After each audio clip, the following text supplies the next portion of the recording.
Bonjour à tous, c'est Hooper. Et non, aujourd'hui, malheureusement, je ne vais pas vous présenter Killer Instinct sur Super Nintendo. Je vais pas vous faire la présentation de ce jeu.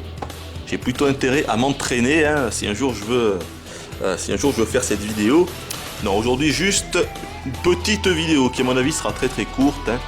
Sur un CD audio qui était inclus dans le jeu. Quand on a acheté le jeu, ce que vous voyez là, c'est la jaquette européenne, la jaquette française de Killer Instinct sur Super Nintendo. Et regardez, hop là, si je rapproche un petit peu la boîte, CD des hits de Killer inclus. Et ouais, fait rarissime. Enfin, moi, de mémoire, c'est la première fois que je voyais ça. Je crois d'ailleurs que ça a été la dernière. Peut-être que ça existe au Japon, mais c'était quand même super rare d'avoir un CD qui nous offrait, en grosso modo, parce que c'est ça, on nous offrait l'OST du jeu dans la boîte. Alors, le jeu n'était pas donné, De mémoire, j'avais payé ça au moins 549 balles, donc c'était... le prix se situait dans le haut du pavé des jeux Super NES, du genre Donkey Kong Country 2, Yoshi's Island, DBZ Hyperdimension, enfin, en gros c'est d'ailleurs je vais vous dire, pour une raison que j'ignore encore, vers fin 94, c'est là que ça a commencé, puis tout 95-96, les jeux Super Nintendo ont vu leur prix grimper. Je ne sais pas pourquoi. Peut-être parce qu'il y avait plus de mémoire dans les cartouches, ouais, c'est vrai que les jeux... Il doit y avoir beaucoup, pour la plupart des jeux devaient faire 32 mégas, alors qu'avant les jeux faisaient 8 mégas, 16 mégas, donc peut-être qu'à la production ça coûtait moins cher. Mais voilà, fin 94, je sais pas ce qui s'est passé, les jeux, le prix, on est passé de 400 à 500, on est passé presque de 500 à 600. Donc il y a eu une augmentation à ce niveau-là, c'était vraiment énervant, Surtout qu'à côté, sur la Mega Drive, il n'y avait pas eu d'augmentation. Et heureusement, après on est arrivé aux 32 bits, en 95-96, mais pareil, en fait, d'ailleurs, ça faisait vraiment bizarre quand on voyait dans les boutiques un jeu Super NES à 549 balles et à côté un jeu PlayStation à 349 balles, C'est-à-dire que le jeu PlayStation, qui était théoriquement plus abouti, c'est-à-dire en 3D et tout, il coûtait 200 balles moins cher. C'est vrai que c'était assez étonnant, Vous imaginez le mec qui vient là, il dit, ah mais attendez, là on est sur 16 bits et ça coûte 600 balles, et là on est sur 32 bits et ça coûte 300 balles. What the fuck? C'est vrai, c'était très étonnant. Mais c'est compréhensible, le support CD, le coût de support CD coûtait moins cher que le support cartouche. Bref, je m'égare une fois de plus.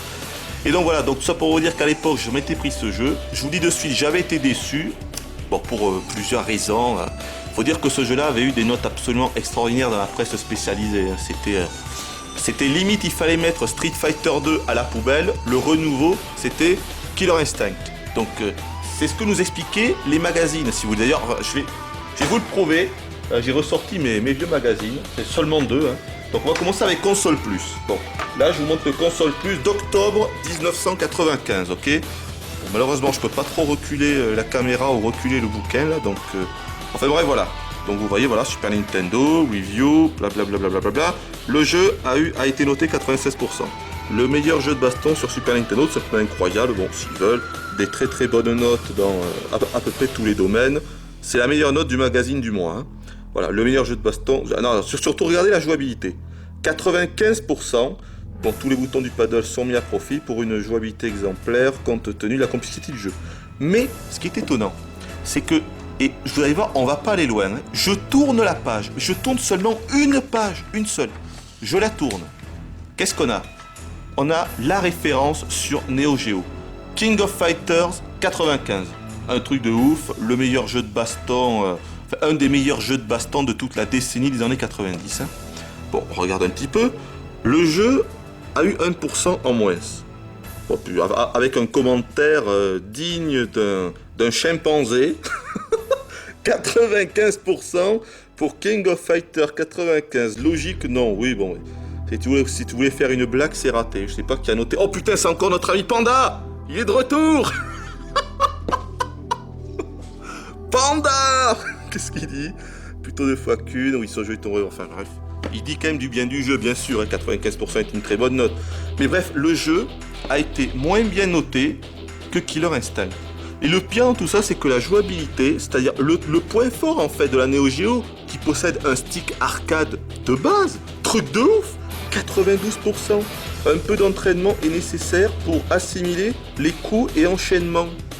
Non mais attendez, parce que, en gros, ils sont en train de nous expliquer que Killer Instinct, il est jouable très facilement, accessible aux néophytes, avec tous ces combos, hyper combos, techniques extrêmement difficiles à faire et tout. Non mais ils se foutent de notre gueule là. Bref, une connerie monumentale. Mais moi à l'époque, en voyant que le méga hit absolu King of Fighter 95 sur une console inaccessible au commun des mortels, la Neo Geo, avait été moins bien noté, avait eu une note inférieure à Killer Instinct sur Super Nintendo. Mais qu'est-ce que j'ai fait? Mais j'ai fait comme tout le monde. J'ai couru chez le premier revendeur et j'ai acheté Killer Instinct. Comment voulez-vous faire autrement? Mais c'est pas possible. Et donc forcément j'ai été déçu. Le jeu est bon, bien sûr, c'est pas une daube. Mais c'est vrai que j'ai trouvé que l'animation était très saccadée. J'ai trouvé le jeu bien trop difficile. Et pire que ça, j'ai pas vraiment apprécié la patte graphique. Pourtant c'était Rareware, hein. Bon, mais non, j'ai pas apprécié la patte graphique. Je sais pas, le jeu est extrêmement froid, vous voyez, il a une ambiance très glaciale, contrairement à un Street Fighter 2 qui est plutôt chaud, vous voyez, très convivial. Killer Instinct m'a fait plus penser à Mortal Kombat, et Mortal Kombat est déjà une série que je n'aime pas trop à la base, voilà. Et il est hyper complexe, mais hyper complexe. Il y a des combos dans tous les sens, des fatalités, ça a été un petit peu pompé sur Mortal Kombat. Enfin bref, truc de fou. Mais, regardez, je vous montre un autre magazine, pour vous montrer quand même que tous les magazines n'avaient pas perdu la tête. Ici, nous nous retrouvons avec quoi déjà? Oui, avec Player One, bien sûr. Player One, donc, encore une fois, dans le même numéro, hein, ils vont nous tester Killer Instinct et King of Fighter 95. Bref, Killer Instinct, donc déjà une note un petit peu plus honnête pour moi, 93%. Avec, si on regarde en bas, bon là on peut dire qu'il est hallucinant de violence et de rapidité. Ceux qui sont appréciés sa jouabilité un peu particulière, ils jouent des dizaines d'heures. Je suis parfaitement d'accord avec eux. Mais là c'est ça, ils ont raison. La jouabilité est vraiment très particulière, je trouve, dans ce jeu. Bref, très bonne orthographisme. Bon, en animation, j'aurais peut-être pas mis 95% tout de même. Même si le jeu est très rapide, il est quand même bien saccadé comparé à la version arcade. Le son est très bon, ok. Mais au moins, voilà, jouabilité, 90%. Vous voyez? Et si on tourne les pages, un petit peu plus loin. Bon, cette fois-ci, il y a The Mask entre-temps. Comics Zone, c'est après. Voilà, ici. Voilà. Donc là, on a le test de King of Fighter 95, toujours sur Neo Geo. Ah, attendez, je me suis planté de page, là, voilà. Et ils lui ont mis 96%. Donc là, au moins, on voit bien que King of Fighter 95 reste le King, j'ai envie de dire, malgré le Killer Instinct de la Super NES à côté, vous voyez. Et au moins, ce qui fait vraiment plaisir, c'est qu'en jouabilité, ils lui ont mis 98%, soit 8% de plus que Killer Instinct. Tout l'inverse, en gros, de console plus. Vous voyez ce que je veux dire? C'est ça le truc, c'est que vraiment, quand on voit ça, on se dit qu'à l'époque il y avait quand même des problèmes quelque part. Et je suis pas non plus en train de critiquer Console Plus, et c'est pas les seuls. Je veux dire, c'est pas.